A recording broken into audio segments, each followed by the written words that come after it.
I am going to try to make a pitcher today.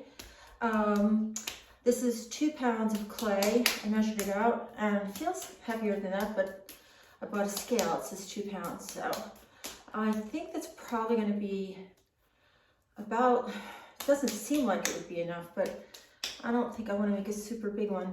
So, okay, so here's the first thing. I cleaned off my bat. For you guys who are starting out, you've maybe just got a wheel. This is a, I think it's made out of fiberglass. You can get them made out of plastic and plaster even. It goes on top of your wheel head. And so if you want to know more about that, just Google it. I went into a paint store one time and I was like, I don't know if I can like use this kind of paint outside, and they said to me, Google it. I thought that was like really great. But anyway, this isn't about that. It's about pottery.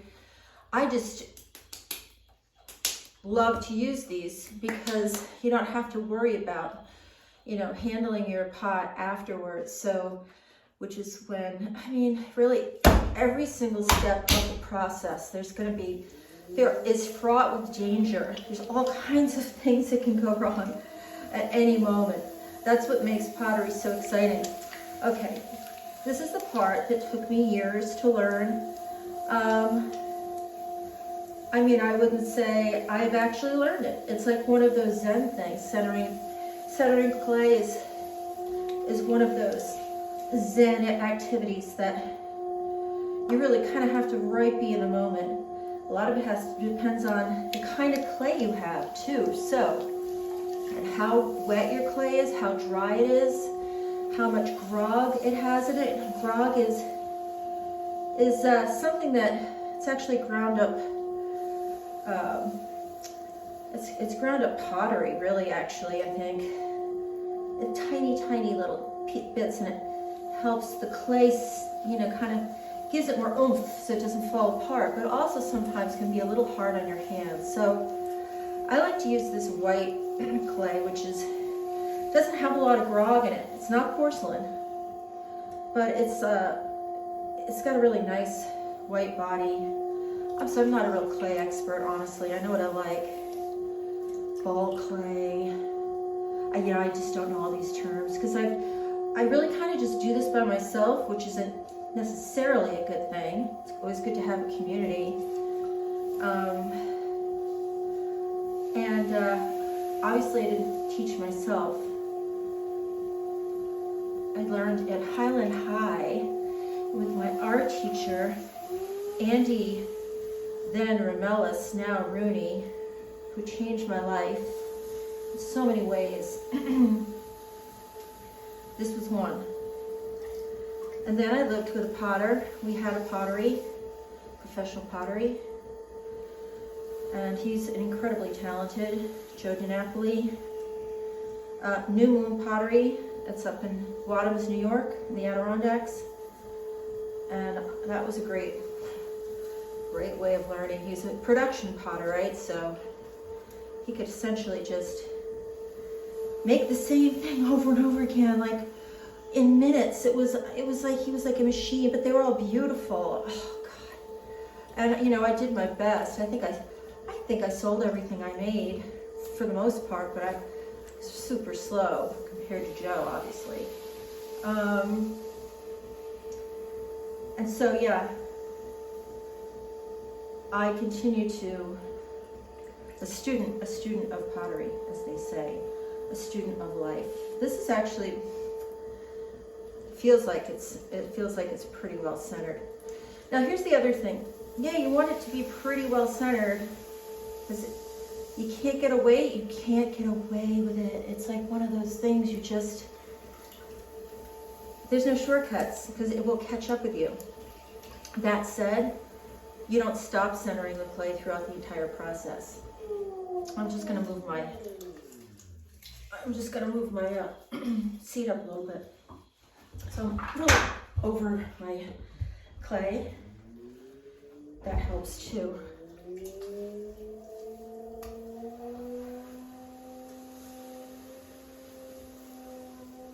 I'm squeezing in the base actually right now.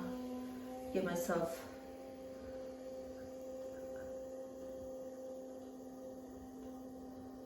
a little less to deal with in terms of trying to get that clay into the body later on.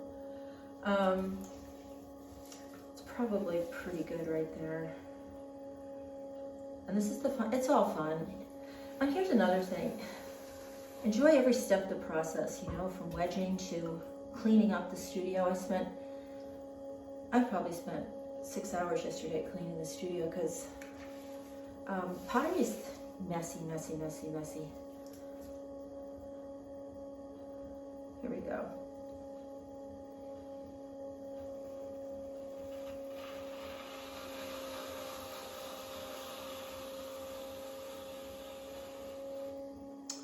Kind of also like to say I don't let go of the clay fast, or and I don't touch it quickly. I don't know, that's just, maybe that's just my superstition.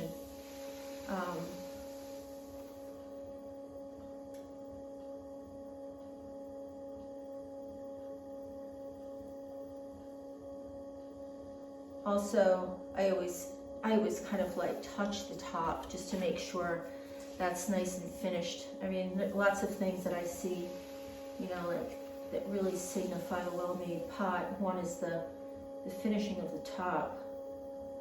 All right, so here I'm bringing it up. I'm not actually going to go all the way up. Really, I don't want to make it too thin there. Something I have done in the past. I'm going to bring it up again and out a little bit. And up. I'm going to let go of that pressure slightly. Okay. Well, again, I'm going to just touch that top. Make sure it has some love. It's all about love, really. I mean, I don't want to be like, what's that painter guy, Bob Ross? But it is about a love. You know, you can't approach it like you want anything out of it, because disaster is like right around the corner. And that's okay in this particular scenario. It's controlled chaos. There you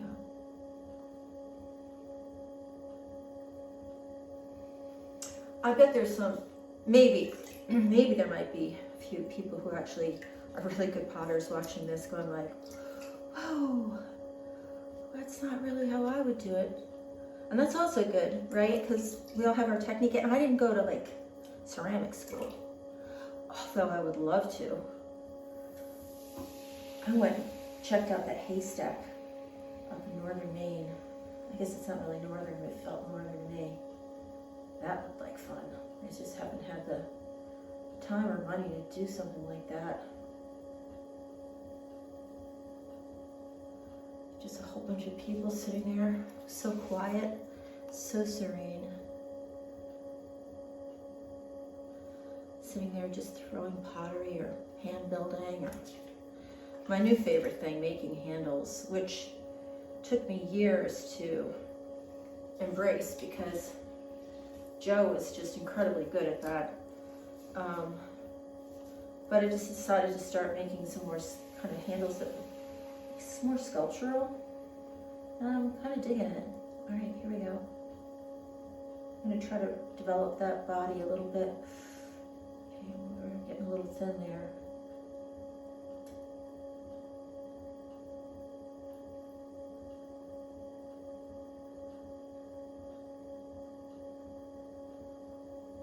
Okay.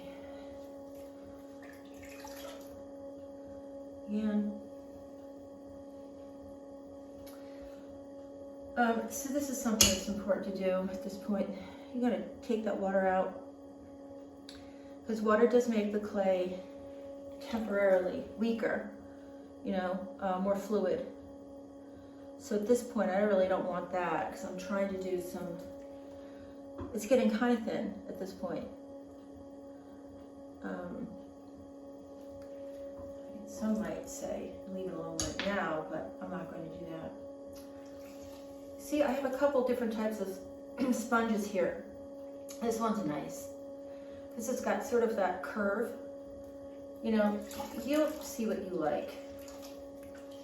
But I have everything laid out kind of like a surgeon before I begin. And I'm not a particularly organized person, but it really does help. I'm going to try to bring some of that up.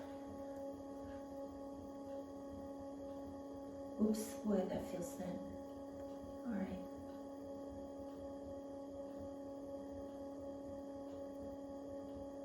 That's it. That's it for me.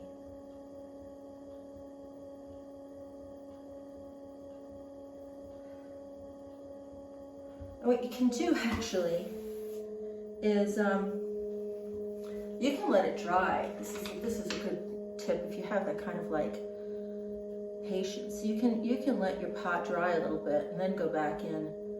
But just don't forget it because it leaves a small window of opportunity there.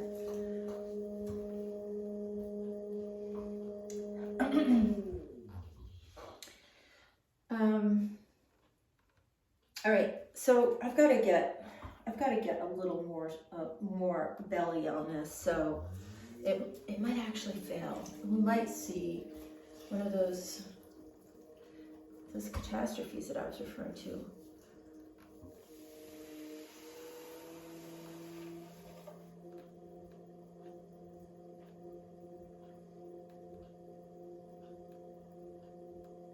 Remember to breathe.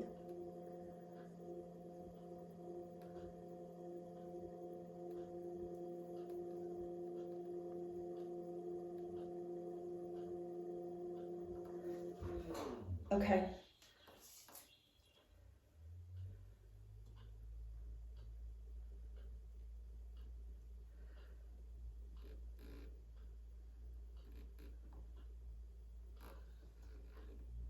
Just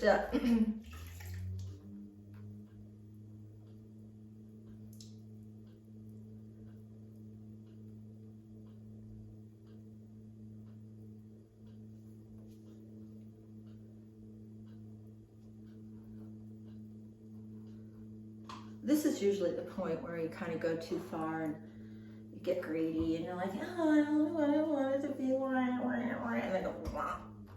Then you ruin it. So I'm not going to do that right now.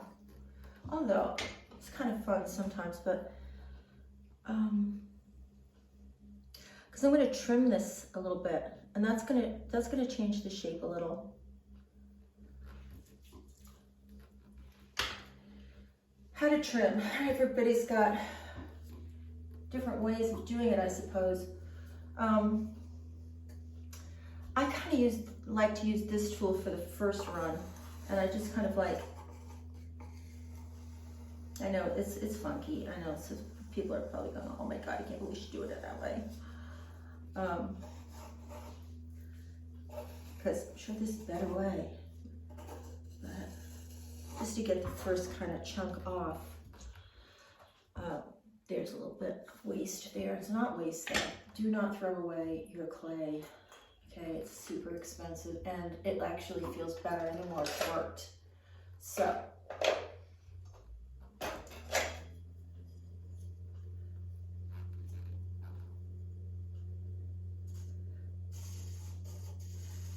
I am angling this. So this just takes a little bit of practice.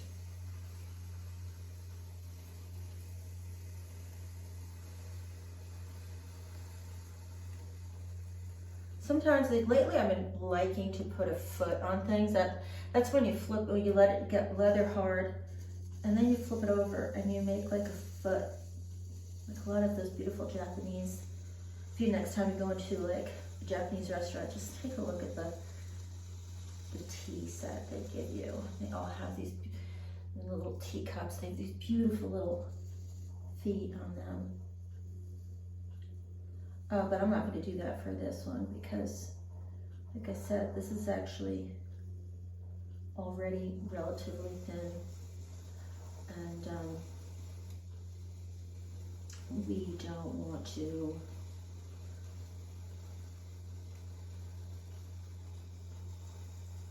do anything silly like that. All right. you can see that the shape is actually coming along. And I know I'm resisting the temptation and to go in there and give it another throw.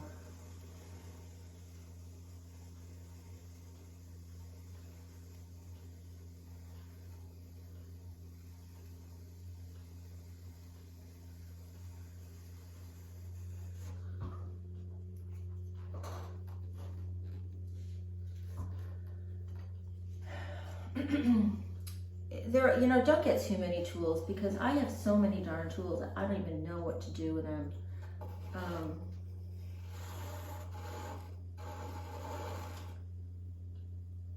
But you do have to have a few.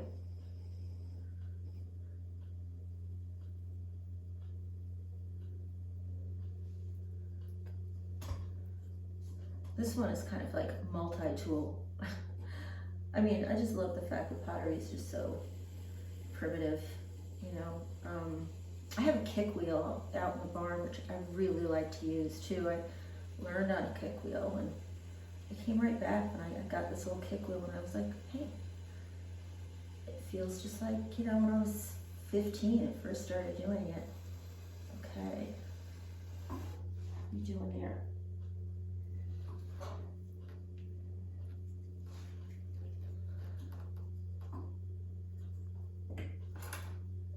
I like this little tool. You'll find your own little tools that you like.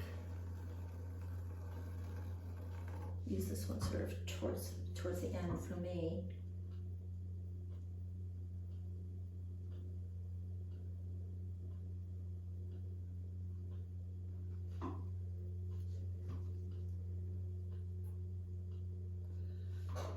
Okay, well, so now I'm going to just maybe smooth it out just a tad. I don't really even have to. It's pretty smooth at this point.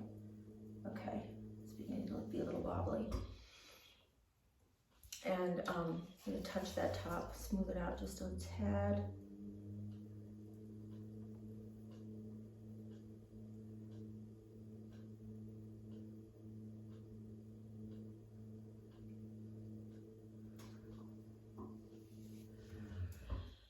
All right.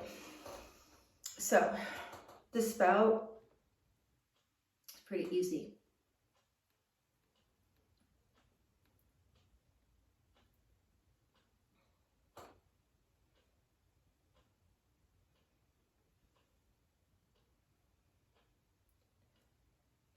That's why you want to keep a little bit of a lip on there. If it was super thin, the spout wouldn't be as appealing. Because I'm liking this little spout here.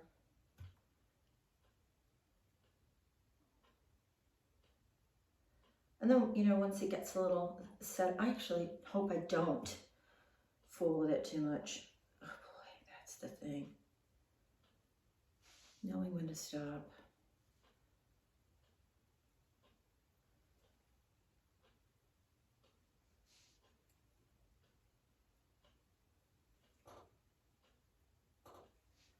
And then I will put a handle on there. Not today. I'm going to let it set up a little bit. All right. And okay, so this is like, again, this is for just beginners. But let me tell you, at any moment, things can fall apart. Especially once you put it in a kiln. And so don't get emotionally attached to any pot you make. Now this is what I do, right? So this is somebody in the comments section, can you please tell me what the official name for this is? I can't think of it right now. Wire tool is what I call it. See, and then basically I press down and I think down and I bring it towards myself. Now, why do I think down? Because if I don't, I'll end up going like this and the bottom will be somehow uneven. So just keep thinking down, down, down, down, down, down. Okay. I am not taking it off of this bat. Bat, as I said, comes off. And that's a sweet little, I think that's a sweet little picture. That's like, you know, probably I'll try a little bit more clay. Next time, if I want something that's like a little bit more substantial, I'll put one of my handles on there tomorrow. And thanks for tuning in. Enjoy pottery. I do.